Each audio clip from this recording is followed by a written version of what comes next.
Assalamualaikum warahmatullahi wabarakatuh. Alhamdulillahirrabbilalamin. Wabihi nasta'in wa ala umuri dunya waddin. Wassalatu wassalamu ala ashrafil anbiya wal mursalin wa ala alihi wa sahbihi ajma'in amma ba'du.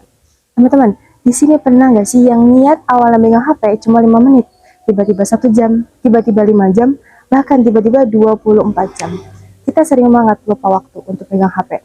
Yang awalnya niat untuk melihat grup chat aja, terus buat nyalain di TikTok, tiba-tiba lanjut lagi, dan lanjut lagi. Akhirnya kita lupa waktu. Kita sering banget online untuk dunia, tapi kita sering lupa online untuk Allah Subhanahu wa Ta'ala. Kita sering merasa capek, merasa lelah dengan kegiatan kita di pagi hari. Dan terkadang ada orang yang mengambil kesenangan dengan scrolling HP. Tapi ingat, itu hanyalah kesenangan sementara. Dan tidak bisa dipungkiri, dengan scrolling HP itu, hati kita merasa lebih kosong, merasa lebih hampa. Karena apa? Karena yang terisi di hati kita itu bukan keimanan, tapi scrollingan kalian dia. Allah berfirman dalam Quran surat Al-A'raf ayat 28, A'udzubillahi minasyaitonirrajim. Bismillahirrahmanirrahim. Alladzina amanu wa tatma'innu qulubuhum bidzikrillah. Ala bidzikrillah tatma'innul qulub. Yang artinya yaitu orang-orang yang beriman yang hati mereka terasa tentram karena dengan Allah. Ingatlah, hanya dengan Allah lah hati kita terasa tentram. Ayat ini begitu sederhana, tapi makna dibaliknya sangatlah dalam. Bukan dengan notifikasi hati kita menjadi tentram, bukan dengan si doi hati kita menjadi tentram, tapi dengan Allah lah hati kita menjadi tentram.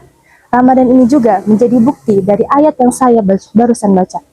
Dengan berpuasa, kita belajar untuk menahan hawa nafsu, menahan lapar dan dahaga. Dengan sholat taraweh, kita belajar untuk meluangkan waktu untuk kebaikan. Dengan bertadarus Al-Quran, kita belajar untuk membersihkan hati kita secara pelan-pelan. Ramadan ini bukan hanya tentang bukber, puasa, sahur, apalagi THR. Karena di usia kita saat ini jarang mendapatkan THR. Tapi ini tentang meriset diri kita, meriset kebiasaan kita, dan meriset hati kita. Karena pada akhirnya, bukan kehidupan kita ini dihitung dengan seberapa ramai dunia kita, tapi seberapa dekat hati kita dengan Allah Subhanahu wa Ta'ala. Oleh karena itu, mulai sekarang, mulai detik ini, mari kita implementasikan ke kehidupan sehari-hari, stop scrolling and start solve. Kurangi distraksi, perbanyak refleksi, bukan puasa aja yang jalan, tapi hati kita juga butuh perbaikan. Kurang lebihnya mohon maaf. Wabillahi taufiq wal hidayah. Wassalamualaikum warahmatullahi wabarakatuh.